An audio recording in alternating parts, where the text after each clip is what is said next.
Hi friends, ಎಲ್ಲರಿಗೂ ಕೂಡ ಮತ್ತೊಮ್ಮೆ ನಮ್ಮ ಒಂದು ಚಾನಲ್ಗೆ ನಿಮಗೆ ಸ್ವಾಗತ.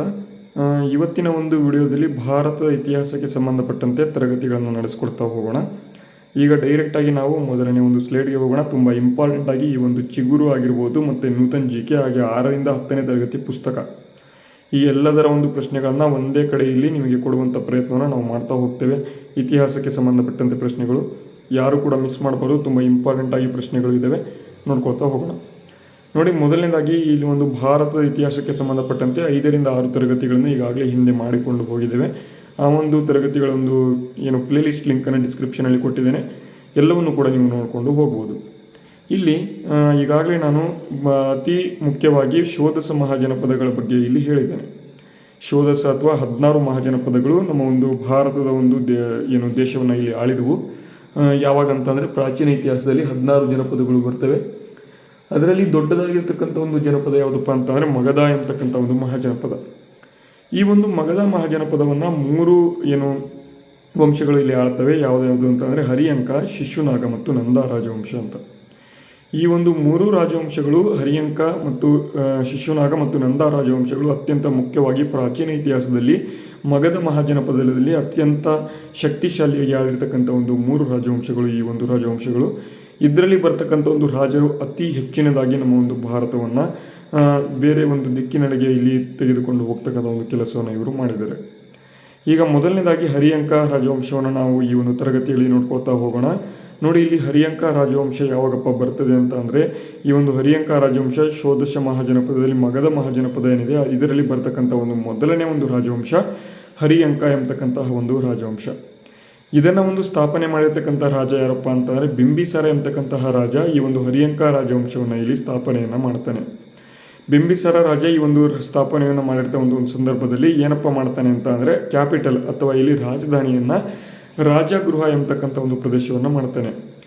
ಈಗಿನ ಪಾಟ್ನಾ ಎಂಬತಕ್ಕಂಥ ಒಂದು ಪ್ರದೇಶ ಇದೆ ಬಿಹಾರದಲ್ಲಿರ್ತಕ್ಕಂಥ ಒಂದು ಪ್ರದೇಶ. ಅದು ಪಾಟಲಿಪುತ್ರ ಅಂತ ಆಗಿನ ಒಂದು ಸಂದರ್ಭದಲ್ಲಿ ಇತ್ತು. ಅದರ ಒಂದು ತಕ್ಷಣದ ಒಂದು ಕೆಳದಲ್ಲಿ ಅಂದರೆ ಪಾಟಲಿಪುತ್ರ ಏನು ಸ್ಥಾನ ಇದೆ ಅದರ ಒಂದು ಕೆಳ ಭಾಗದಲ್ಲಿ ರಾಜಗೃಹ ಎಂಬತಕ್ಕಂಥ ಒಂದು ಸ್ಥಾನ ಇತ್ತು. ಆ ಒಂದು ಸ್ಥಾನವನ್ನು ಏನಪ್ಪ ಮಾಡ್ತಾರೆ ಅಂತಂದರೆ ಇವರು ಇವರ ಒಂದು ಕೇಂದ್ರ ಸ್ಥಾನ ಅಥವಾ ಇವರ ಒಂದು ಕ್ಯಾಪಿಟಲ್ ಸಿಟಿ ಅಥವಾ ರಾಜಧಾನಿ ಅಂತ ಇವರು ಮಾಡ್ಕೊಳ್ತಾರೆ. ಯಾರಪ್ಪ ಅಂತಂದರೆ ಇಲ್ಲೇ ಬಿಂಬಿಸಾರ ಎಂಬತಕ್ಕಂಥ ಒಂದು ರಾಜ. ಇವನ ಒಂದು ರಾಜಧಾನಿ ಯಾವುದಪ್ಪ ಅಂತಂದರೆ ರಾಜಗೃಹ ಆಗಿತ್ತು. ಇವನ ಮಗ ಯಾರಪ್ಪ ಅಂತಂದರೆ ಅಜಾತಶತ್ರು. ಅಜಾತಶತ್ರು ಎಲ್ಲರಿಗೂ ಕೂಡ ಗೊತ್ತಿರ್ತಾನೆ. ಅಜಾತಶತ್ರು ಏನಪ್ಪ ಮಾಡ್ತಾನೆ ಅಂತಾನೆ ಮೊದಲನೇ ಬೌದ್ಧ ಸಂಗೀತಿಯನ್ನು ನಡೆಸ್ಕೊಡ್ತಾನೆ 483 ಕ್ರಿಸ್ತಪೂರ್ವದಲ್ಲಿ. 483 ಕ್ರಿಸ್ತಪೂರ್ವದಲ್ಲಿ ನಡೆಸ್ತಕ್ಕಂತಹ ಒಂದು ಬೌದ್ಧ ಸಂಗೀತಿಯಲ್ಲಿ ಯಾರಪ್ಪ ಇಲ್ಲಿ ಅಧ್ಯಕ್ಷರಾಗಿರ್ತಾರೆ ಅಂತಂದರೆ ಅಜಾತಶತ್ರು ಅವರು ಇಲ್ಲಿ ಅಧ್ಯಕ್ಷರಾಗಿದ್ದರೆ ಉಪಾಧ್ಯಕ್ಷರು ಮಹಾಕಶ್ಯಪ ಎಂಬತಕ್ಕಂಥ ವ್ಯಕ್ತಿ ಆಗಿರ್ತಾನೆ. ತುಂಬ ಇಂಪಾರ್ಟೆಂಟ್ ಇದು. 483 ಬಿಫೋರ್ ಕ್ರಿಸ್ತ ಅಥವಾ ಇಲ್ಲಿ ಕ್ರಿಸ್ತಪೂರ್ವ 483 ಎಂಬತಕ್ಕಂಥದ್ದು ಮೊದಲನೇ ಬೌದ್ಧ ಸಂಗೀತಿ ನಡೀತದೆ. ಬೌದ್ಧ ಸಮ್ಮೇಳನ ಅಂತಲೂ ಕೂಡ ಹೇಳ್ಬೋದು, ಆದರೆ ಬೌದ್ಧ ಸಂಗೀತಿ ಹೇಳ್ತಕ್ಕಂಥದ್ದು ಅತ್ಯಂತ ಮುಖ್ಯವಾಗಿ ಇಲ್ಲಿ ಇರ್ತದೆ. ಬೌದ್ಧ ಸಮ್ಮೇಳನಗಳು ಟೋಟಲಾಗಿ 4 ಬೌದ್ಧ ಸಮ್ಮೇಳನಗಳು ನಡೀತವೆ. ಅದರ ಬಗ್ಗೆ ಮಾಹಿತಿಗಳನ್ನು ಕೊಡ್ತಾ ಹೋಗ್ತೇನೆ.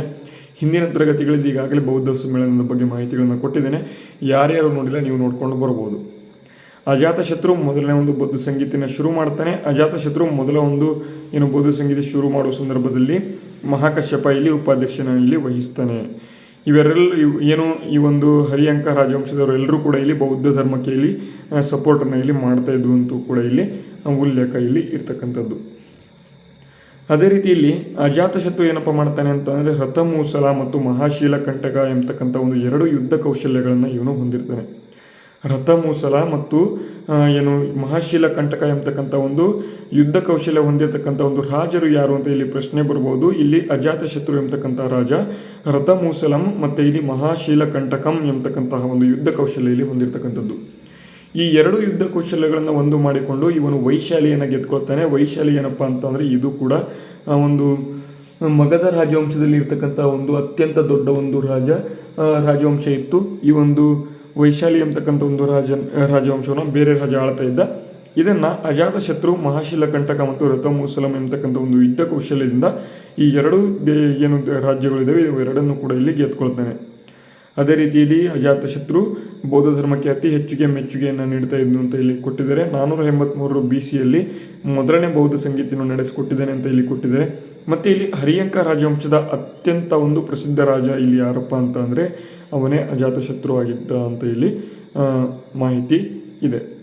ಓಕೆ, ಇವಾಗಿದ್ದು ಈ ಒಂದು ಹರಿಯಂಕ ರಾಜವಂಶಕ್ಕೆ ಸಂಬಂಧಪಟ್ಟಂತಹ ಒಂದು ಮಾಹಿತಿ. ಅದೇ ರೀತಿಯಲ್ಲಿ ಶಿಶುನಾಗ ಮತ್ತು ನಂದ ರಾಜವಂಶಕ್ಕೆ ಮುಂದಿನ ತರಗತಿಗಳಲ್ಲಿ ನಾವು ನೋಡ್ಕೊತಾ ಹೋಗೋಣ. ಈ ಒಂದು ವಿಡಿಯೋ ಹೆಲ್ಪ್ಫುಲ್ ಆದರೆ ವಿಡಿಯೋಗೆ ಲೈಕ್ ಮಾಡಿ, ಶೇರ್ ಮಾಡಿ, ಸಬ್ಸ್ಕ್ರೈಬ್ ಮಾಡಿ.